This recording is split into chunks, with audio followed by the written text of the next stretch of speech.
मेरी तरफ से हार्दिक शुभकामना और अभिनंदन। स्टडी क्लास की प्रीवियस क्लास में हमने लाइन सेगमेंट, कर्व लाइन इत्यादि के बारे में हल्का फुल्का चर्चा की थी। जैसा आपको पता है, आज हमारी क्लास ज्योमेट्री के अगला पॉइंट कोण की क्लास रहने वाली है। इसमें हम कोण के बारे में जानकारी देंगे। जैसा कि हम व्यवहार में देखते हैं कि हमें कोण मकान बनाने में, दुकान बनाने में, रोड क्रॉस करने में हमें कोण दिखाई देते हैं। लेकिन वास्तव में कोण तो हम जानते हैं, परंतु कोण को डिफाइन कैसे करें, कोण को किसी डेफिनेशन के अंदर कैसे व्यवस्थित करें, ये प्रश्न रहता है मन में, मस्तिष्क में जिज्ञासा भी रहती है कि कोण क्या है, कोण को हम किस प्रकार से डिफाइन कर सकते हैं। कोण वास्तव में देखा जाए तो किसी एक निश्चित बिंदु से जाने वाली दो किरणें जो अलग अलग दिशा की तरफ गमन कर रही हैं। हमारा फिक्स बिंदु ए है, यहां से जाने वाली एक किरण ये ए बी है, और इसी निश्चित बिंदु से अर्थात इसी इनिशियल पॉइंट से दूसरी किरण दूसरी निश्चित दिशा में गमन कर रही है। इस प्रकार से दोनों किरणें एक इनिशियल पॉइंट ए से भिन्न भिन्न दिशाओं की तरफ निश्चित तौर पर गमन कर रही हैं, अर्थात आगे चल रही हैं। तो इन दोनों किरणों के बीच में जो एक विक्षोभ पैदा होगा, जो प्रोजेक्शन होगा, ये जो प्रोजेक्शन हुआ यही ज्यामिति की भाषा में कोण है, एंगल है। इसे हम दूसरे तरीके से भी समझ सकते हैं। कोण समझने के लिए किसी एक निश्चित पॉइंट को, फिक्स पॉइंट को हम डिनोट करेंगे। सपोज दैट ये कोई हमारा फिक्स पॉइंट P है, और यह फिक्स पॉइंट से कोई दूसरा बिंदु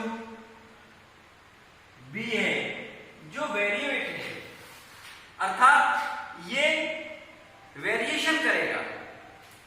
P से बिंदु B के बीच की दूरी ये PB हुई।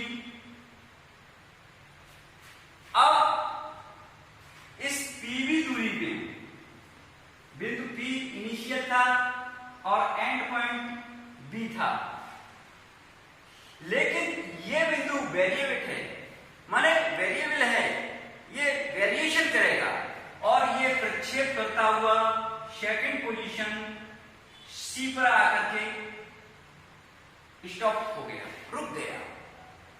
तो पहले इसकी स्थिति PB के रूप में थी, दूसरी स्थिति PC के रूप में थी।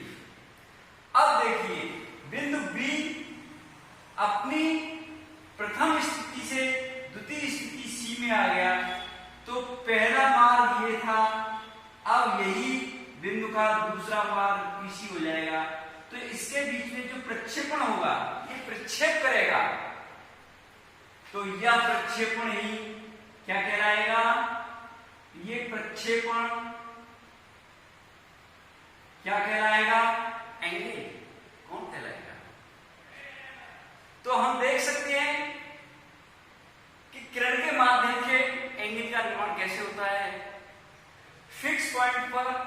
दूसरा कोई गमन करने वाला बिंदु बी पहली स्थिति से द्वितीय स्थिति में जब पहुंचता है तो उसके बीच में जो प्रक्षेप होता है, प्रक्षेपण होता है, उसको हम एंगल कहते हैं। इसका उदाहरण हम व्यवहारिक रूप में देख सकते हैं। जब हम किसी घड़ी को देखते हैं तो पहली स्थिति में सुई कहाँ होती है, दूसरी स्थिति में सुई कहाँ होती है।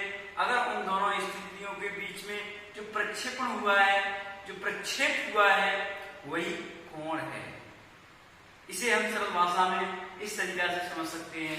तो कोण, जो कोण है वो आधुनिक रूप से परिभाषा के रूप में क्रमबद्ध किया गया है।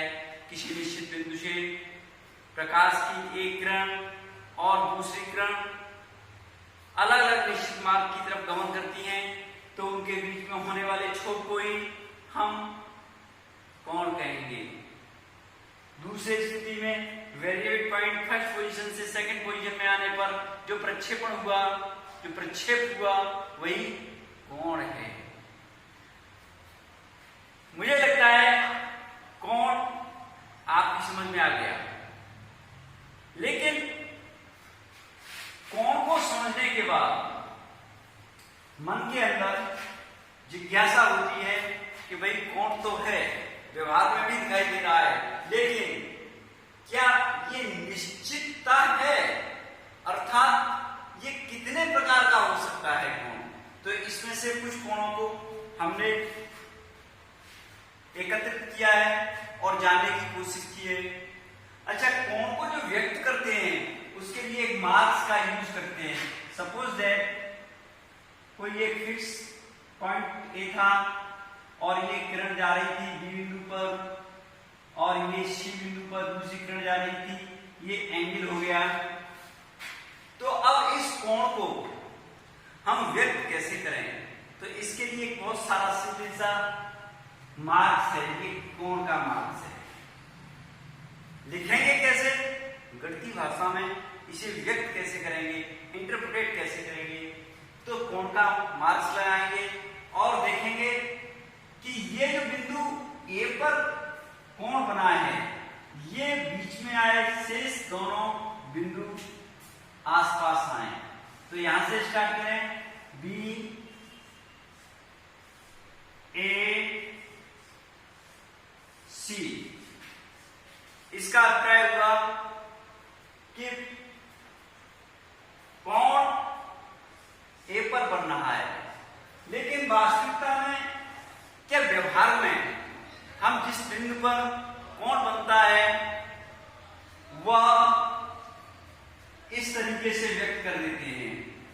कहीं तक ठीक है, लेकिन वास्तव में ये ज्योमेट्री की भाषा में, गणितीय भाषा में ठीक नहीं है। हमको कोण अगर व्यक्त करना है तो इसी सिंबल का उपयोग करना होगा। तो ये सिंबल हमारा कोण VAC। Now we can say A is the fixed point and V and C the end point of line segment। इस तरीके से हम कोण को व्यक्त करते हैं। कोण को व्यक्त तो हमने कर दिया, लेकिन मापे कैसे? प्रश्न ये भी है, जिज्ञासा ये भी है। जिस तरीके से समय को मिनट, सेकंड, घंटे इत्यादि में व्यक्त करते हैं, यूनिट्स हैं उनकी, ऐसे ही क्या कोण की भी कोई यूनिट है? यस, कोण की यूनिट जो प्रचलन में है, डिग्री,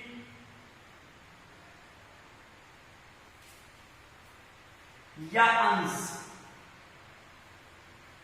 मान लीजिए इनके बीच में 45 प्रक्षेपण हुआ है, तो ये 45 क्या है? कोण तो है, लेकिन इसकी यूनिट क्या है? तो इसकी यूनिट कोण VAC इक्वल टू 45 अंश। ये अंश का माप है।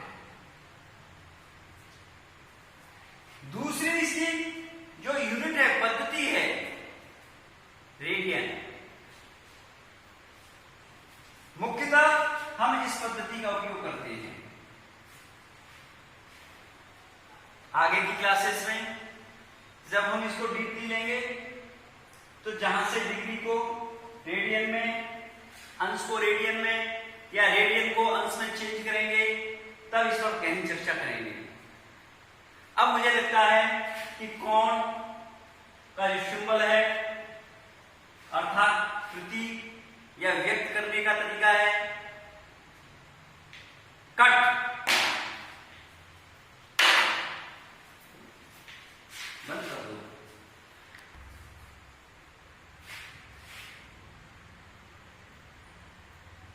अब मुझे लगता है कि कोण क्लियर हुआ होगा कि वास्तव में कोण होता क्या चीज है। अब इसके बाद हम चर्चा करेंगे कोणों के प्रकार के बारे में। कोण कितने प्रकार के होते हैं? देखा जाए कोणों के प्रकार, जिस तरीके से पॉइंट्स आकृति में अलग अलग जगह पर अलग अलग तरीके से उपयोग में आते हैं, ऐसे ही कोण हैं। लेकिन वास्तव में देखने पर पता चलेगा कि कुछ निश्चित कोण हैं।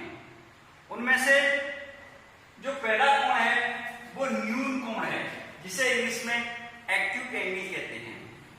कौन सा एंगल कहते हैं? एक्यूट एंगल, न्यून कोण। कौन सा कोण? न्यून कोण। अब ये न्यून कोण से क्या मतलब है कि हम जान चुके हैं कि कोणों को अंश में मापते हैं। ऐसा कोण जिसकी माप 90 अंश से कम हो, 0 अंश से अधिक हो,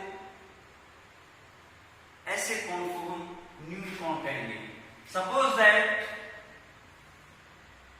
ये कोई कोण है पी क्यू आर और इसकी माप 40 डिग्री है। कितनी है? 40 डिग्री। इस 40 डिग्री में जो कोण बनेगा angle P Q R equal to 40 degree. इसकी माप से ही पता चल रहा है कि इस कोण का मान 90 अंश से कम है। तो ये कैसा कोण है? ये न्यून कोण है, अर्थात एक्यूट एंगल है। Now P Q are is less than, इस चीज को हम इस तरीके से भी व्यक्त कर सकते हैं, angle P Q are is less than 90। ये इसकी कंडीशन है। ये इसकी क्या है? फंडामेंटल कंडीशन है, फंडामेंटल रिलेशन है। किसका? न्यून कोण का। It is clear. अब हम न्यून कोण के बाद समकोण पर चर्चा करेंगे। किस पर चर्चा करेंगे? समकोण पर।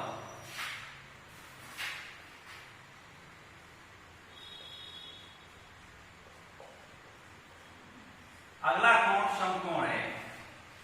जैसे ही समकोण का नाम आता है तो मुझे लगता है कि समकोण ज्योमेट्री या अप्लाइड एडवांस मैथमेटिक्स की रीढ़ की हड्डी है। इसको या हल्के रूप में हम समझेंगे। समकोण एक ऐसा कोण है जिसकी माप 90 अंश है, अर्थात कोई कोण पी क्यू के आर पी बिंदु पर बनना है। कौन से बिंदु पर बनना है? पी बिंदु पर। और इसकी माप कितनी है? 90 डिग्री। कितनी है? 90 अंश। तो हम इस कोण को क्या कहेंगे? समकोण कहेंगे। क्या कहेंगे? समकोण कहेंगे।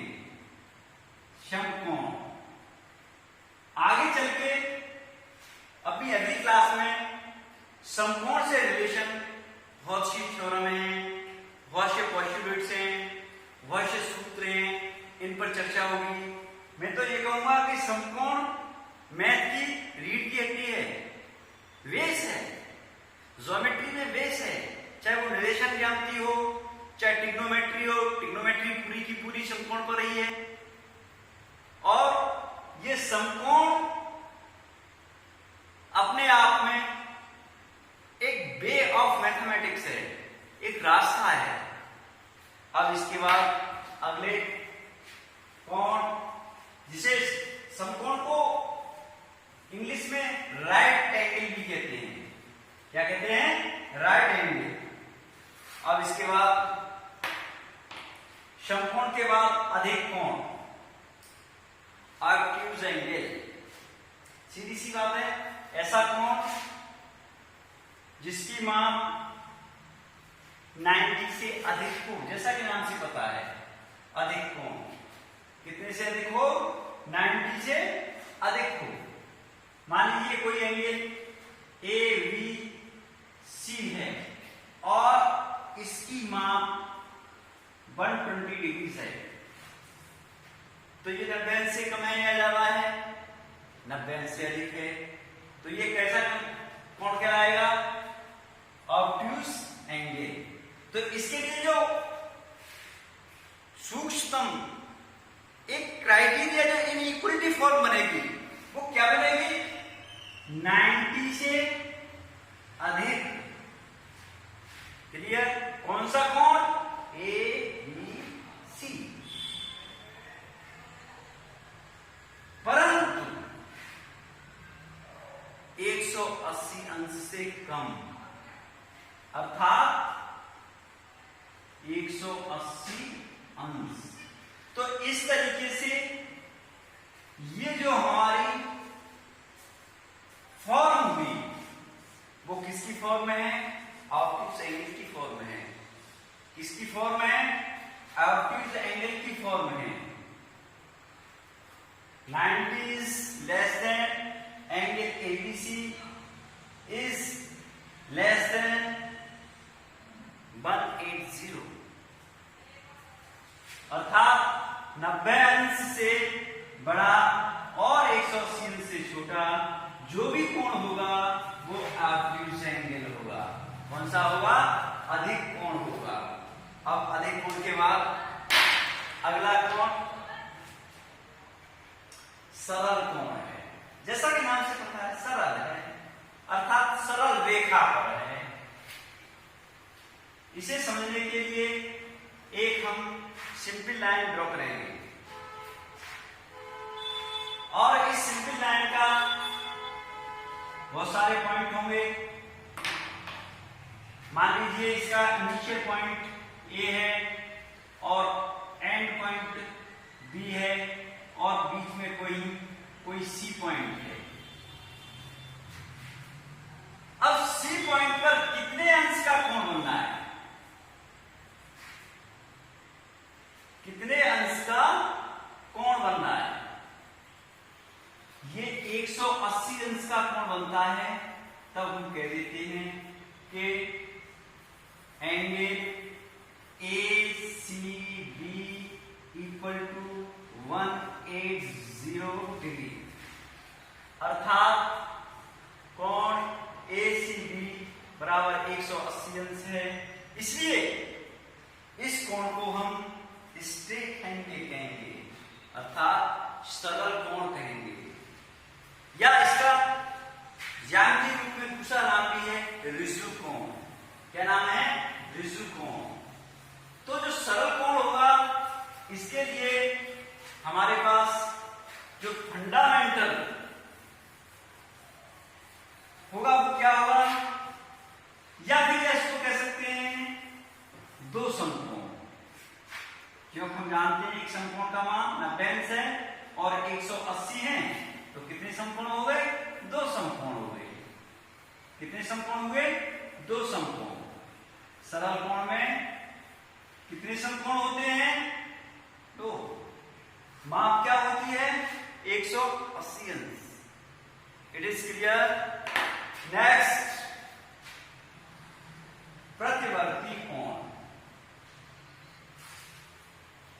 अगला कोण होगा हमारा प्रतिवर्ती कोण, जिसे इंग्लिश में रिफ्लेक्स एंगल कहते हैं।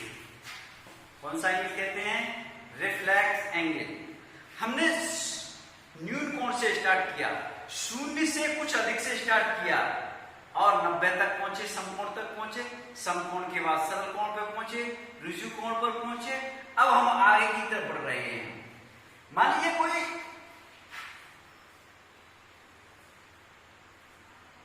इस तरीके का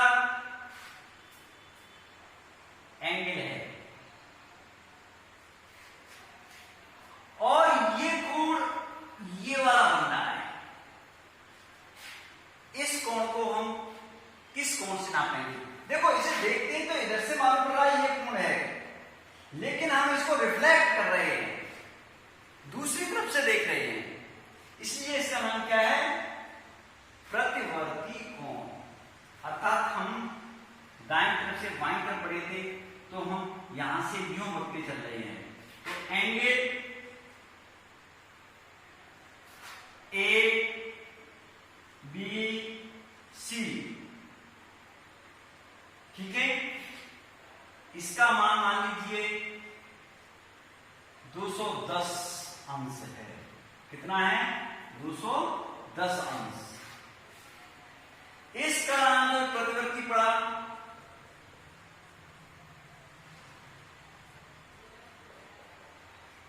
उसके पीछे भी हम गौर से देख सकते हैं कि दाईं तरफ से बाईं तरफ चलेंगे तब एंगल ये कुछ और होगा, लेकिन दाईं तरफ से यूं घूमते हुए बाईं तरफ चल रहे हैं तब कुछ और है, और दाईं तरफ से बाईं तरफ चलेंगे तब कुछ और है।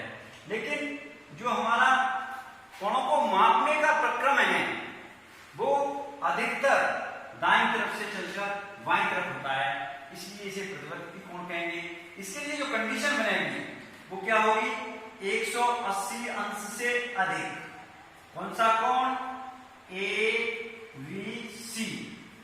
और 360 अंश से कम, अर्थात कोण ABC अर्थात ये वाला कोण 180 अंश से अधिक है और 360 से कम है।